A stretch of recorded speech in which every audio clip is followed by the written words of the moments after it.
Welcome to the Hero Villain Project, Episode 1. This is the most ambitious project that I've attempted and a departure from my purely ASMR content. Thank you so much for supporting me, and without further ado, please enjoy the episode.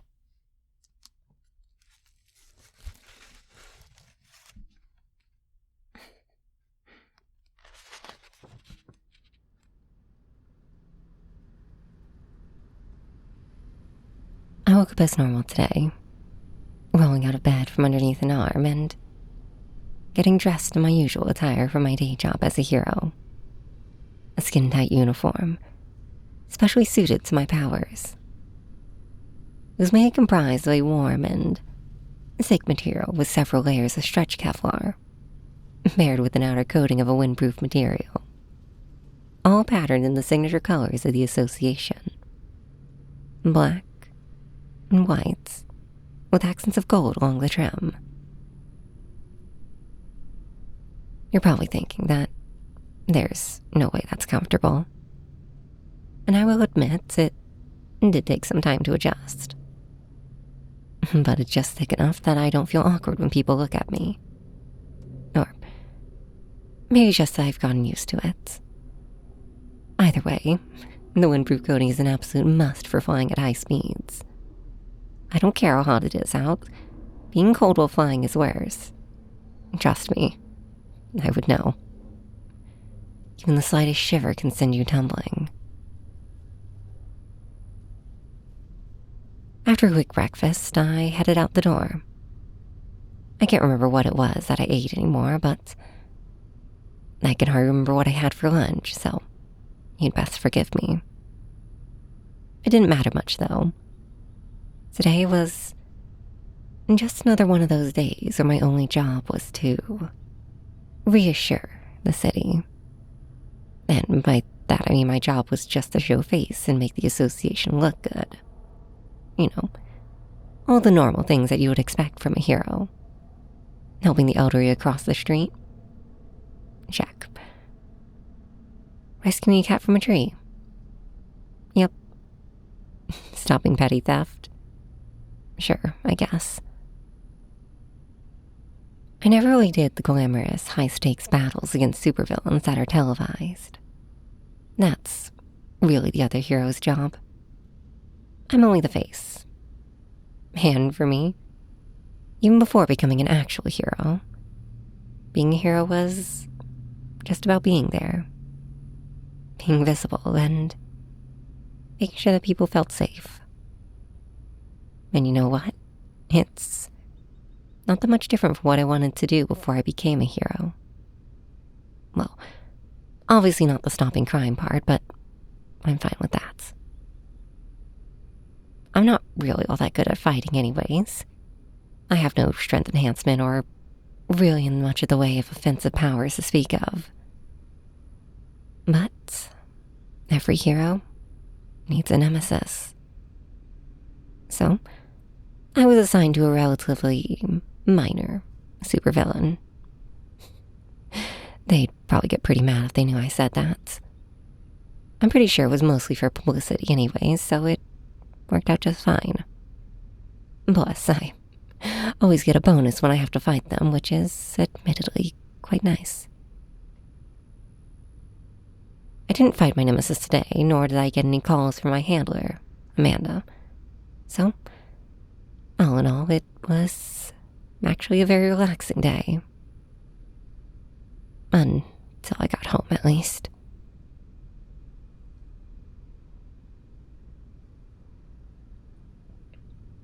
There are very few people in this world that I'm actually close to. One being my childhood friend turned boyfriend, and the other being my best friend. Both of which were at my house today. In and of itself, that's not unusual. Especially since my best friend still lives with her parents. So, she likes spending time at my place as much as possible, just to get away. Until she can afford a place of her own, at least. I had offered countless times for her to just move in, but she insisted that she didn't want to impose and declined. given how much she was here, I'm pretty sure that was just an excuse. Not that I minded. It was nice having her around. What was unusual, though, was walking to my boyfriend and my best friend making out on the counter. I don't think they even noticed me when I came in. They definitely noticed when I left, though, given how hard I closed the door behind me. And then I just sat there, back against the door, trying to work up the courage to walk back in and confront them. Make sure that I wasn't just seeing things. But as soon as I heard the footsteps, I panicked. I flew straight up to my roof as quickly as I could and hid behind the chimney and just tried not to cry while it felt like a villain plunged their hand through my chest and squeezed as hard as they could. I reached back and unzipped the pocket hidden in one of the back panels of my uniform and pulled up my phone. And I just stared at it, waiting for a text that never came. I have no idea how long I sat on my roof waiting to hear my friend's car leave. But that never happened either. And when it didn't, all I could think of was if I'm even going to be able to go to work tomorrow. Even if I was only on call. So I made what seemed like the most rational decision at the time, but in hindsight, it was probably one of the dumbest decisions I could have made. I took to the sky, just to try and clear my head. There's something so relaxing about being up there where no one can reach me. Everything just kind of fades away into the sound of the air rushing past me. Nowadays, I flew just as naturally as I walked, maybe even more so. So I wasn't really thinking of any destination in particular. Just I need to get away. Somewhere. Anywhere. Before I knew it, I had somehow autopiloted myself to my nemesis lair. I suppose it was just about as far away as I could get from them. Both literally and figuratively. Not thinking straight enough to even attempt flying elsewhere at the moment, I quietly sat down on their doorstep and just sat there, staring 1,000 miles into the ground in front of me. A door abruptly opened behind me. I froze. And so did the person in the doorway. I looked up to see who it was and opened my mouth to apologize, but nothing came out. My nemesis was the first one to break the silence. My brain was still completely frozen, and the only thing I was able to respond with was, sorry, I mean, yes, maybe, I don't know. Why do you even care? You're a villain. I don't even know why I'm here in the first place. I just want it all to go away. Maybe if I go home, they'll tell me it was all just a terrible joke and things can all go back to normal.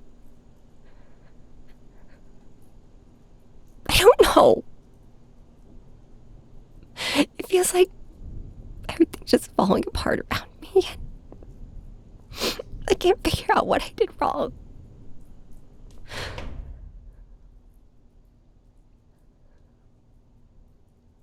Why are you coming out here just to make fun of me or something? There you go with that stupid sense of chivalry you have. Nobody thinks that way anymore, you know.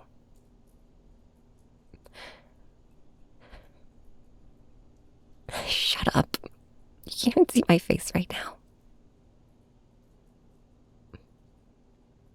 That's the point, though. You're my nemesis. I'm not allowed to give you credit, but fine, I guess I can give you some credit for fighting me for, 4 years at this point. I don't know why you even bother, though.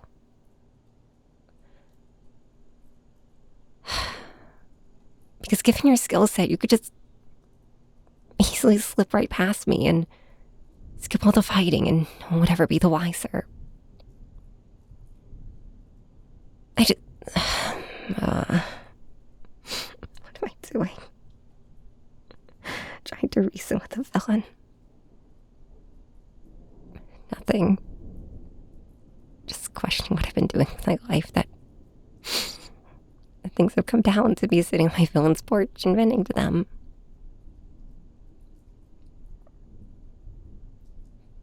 Well, for once, it's not your fault. Guess you're not the worst listener.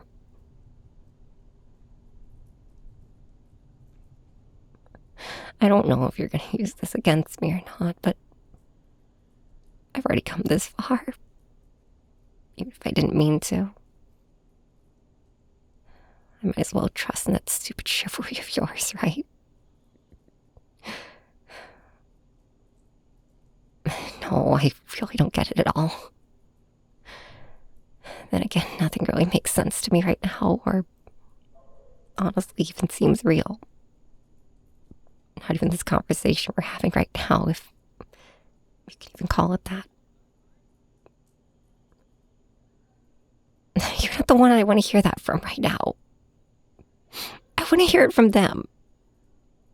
Sorry, it was just a bad prank or something like that, and everything can just go back to how it was. Forget about everything that happened, and it just all go away. Exactly. Like it was just some horrid and messed up dream preying on my fears, and I'm just going to wake up from it at any moment under my boyfriend's arm and realize none of this ever actually happened. Neither this conversation either.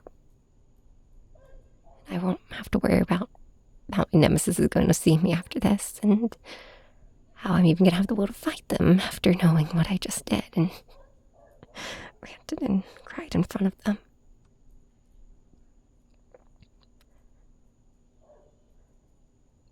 I mean, I don't even know what I did. Everything was normal this morning when I got up and kissed him bye, and then when I came home, they were making on the counter. My encounter. It's like I sealed my fate with that goodbye kiss this morning. Saying goodbye to the only two people I've ever been able to get close to. They didn't freaking notice me. They were just in their own little world. What the hell does my best friend have that I don't? How could I not see this coming? There had to be signs, right? I mean, I would have noticed that with just an arm piece. Right?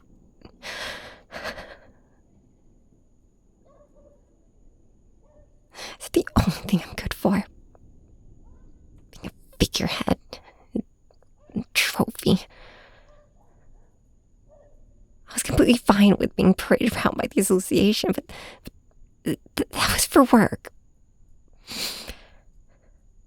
But my boyfriend, too. We've known each other since we were kids, and I don't know, I just can't anymore. Is it all I am to you either? Just a dumb hero to make you look more evil. I know it was assigned to you, but after fighting for so long, I thought we had some sort of understanding.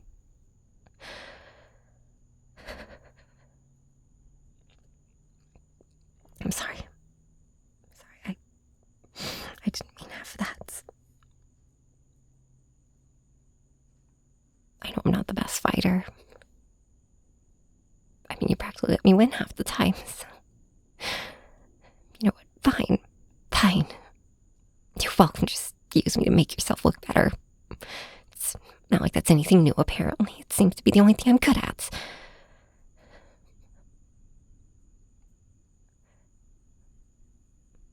Thanks, I guess. You're not denying the fact that you let me win half the time, though.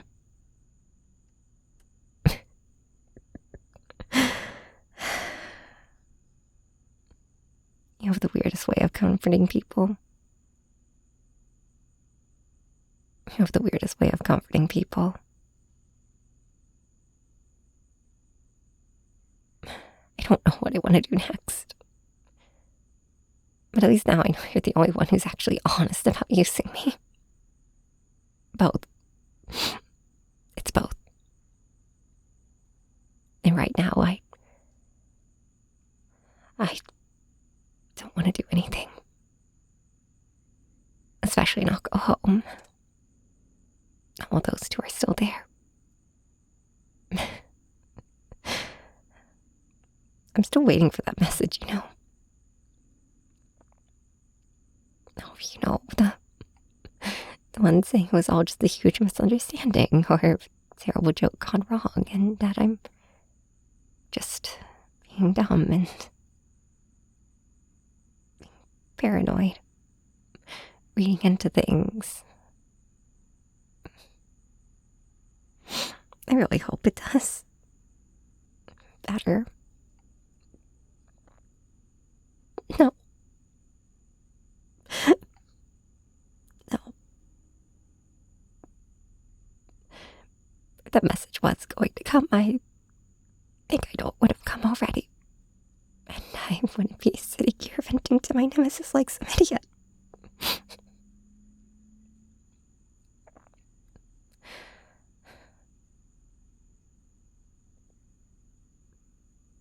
Can I ask you a favor? Don't sound so hopeful. I'm not asking you to go beat them up or anything like that, so don't get too excited. I was just thinking maybe if you could hold off on your evil plans for a week, or at least until I feel I can get my head back on straight and go back to work. Even if I'm not always successful in stopping you, I can't just let you run free. Oh yes, because I'm sure every model hero breaks down and vents their nemesis. You're still avoiding my question, though. I hate it when you answer questions with more questions.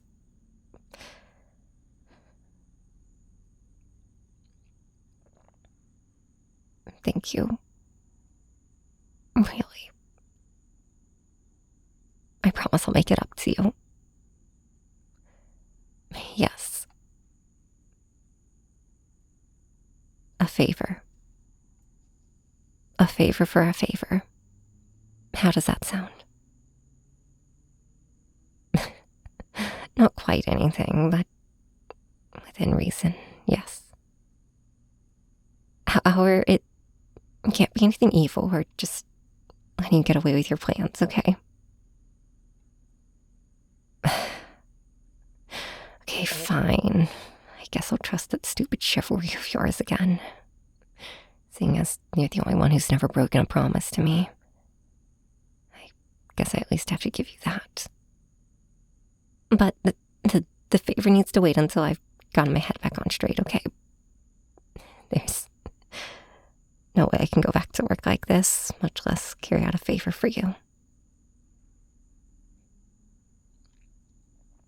Thank you.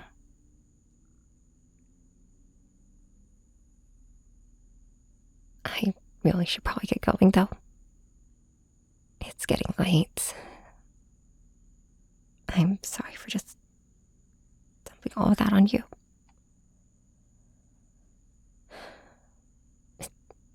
Let go. I don't know yet. Probably a roof somewhere. Just anywhere but home right now. What? No, I'm just surprised. I heard what you said the first time. Why would you even offer me a place to stay, though? I'm a hero.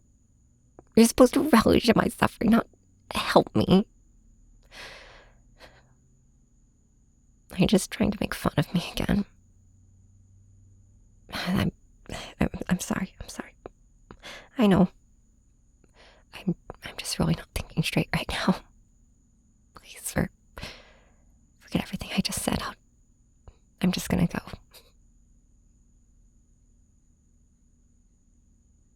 Really? I promise you're not just playing me like everybody else is right now.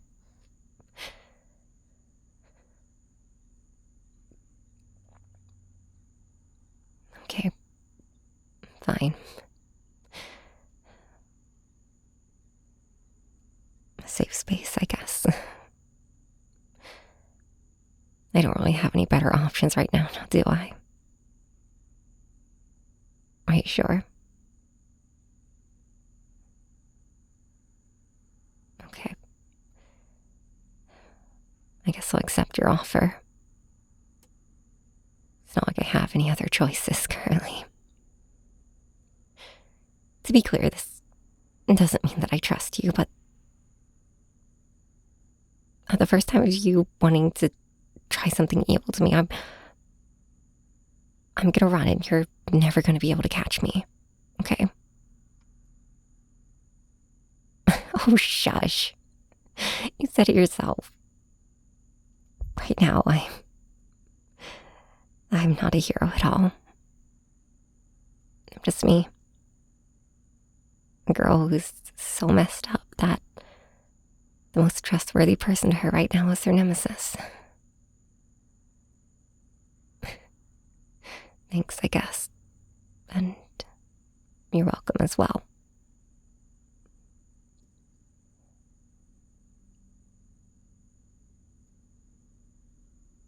Yeah, I kind of do want to grab a few things from home before I settle down for the night here. I just really hope they're not in my room. No, that's okay. I don't want you to come with me. Plus, it would be a nice excuse for another flight. It helps me clear my head. I'm very sure. Thank you.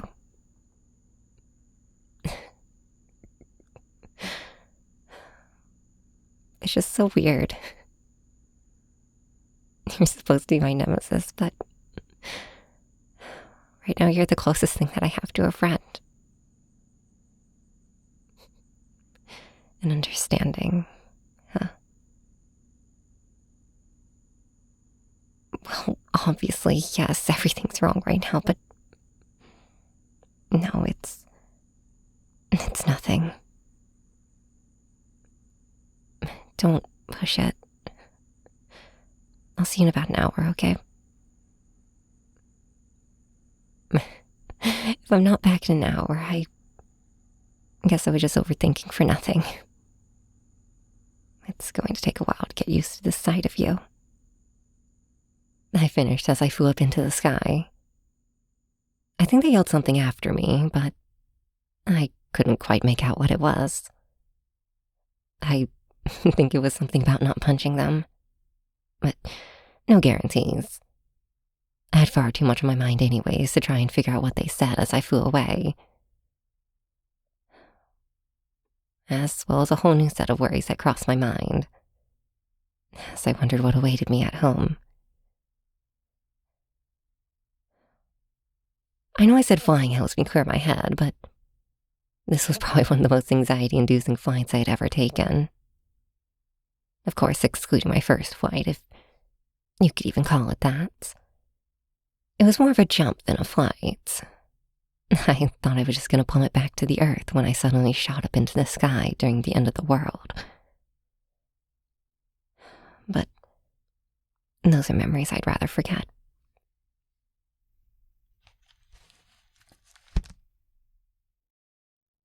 Episode 1, A Favor for a Favor. Written and produced by Olivia Necron. A special thanks to all of my members for making this series possible. Still Noodle Worker 11 for the original inspiration. That one Peasant Girl for assistance. And you for listening. This story will continue.